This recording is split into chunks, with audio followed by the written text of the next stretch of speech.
Telespectadores Sira, acontecimento uda no Animbot, iha bairro Padimau, posto administrativo Pantai Makassar, região administrativa especial do Siambelo. Turma ita acompanha a reportagem completa. Fim do ano lori tristeza bot ba comunidade bairro Padimau, posto administrativo Pantai Makassar, região administrativa especial do Siambelo, também acontecimento inundação.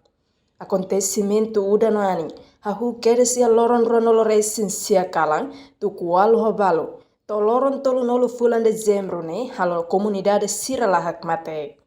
Inundação ne causa husi mota, ne betung husi forro, no bedalan clot. Nuna enfrenta faliba iha umakain, ne be makabesi mota ne, no sulin sai ba estrada. Be sulin tama ba comunidade ne uma, quase walu nolu centimetro. Husi inundação ne estraga animal sira, ambiente no umakain quase sanolo. Além de ne, aning no udan, halo ai monu taka tiha estrada, nuna enfrenta ba transporte público, labele halo movimentação. Agustino Siqueira Lelan, comunidade Husi Bairro Padimau, Husi ba governo, a total atenção ba bairro refere, também inundação ne acontece durante tinan rua ona, mas besida tung hori observa. Agora vem mota tama ani umasirne to agora emala mayare.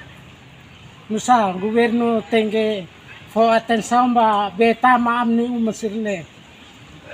Ani usu governo para hare mai controla ani bairro Padimau. Tamba mota ne tama. Telespectadores Sira, tidak nemak situação atual iha posto administrativa Pantai Makassar, região administrativa especial do Siambelo. Ao selfie na kait, hato reportagem.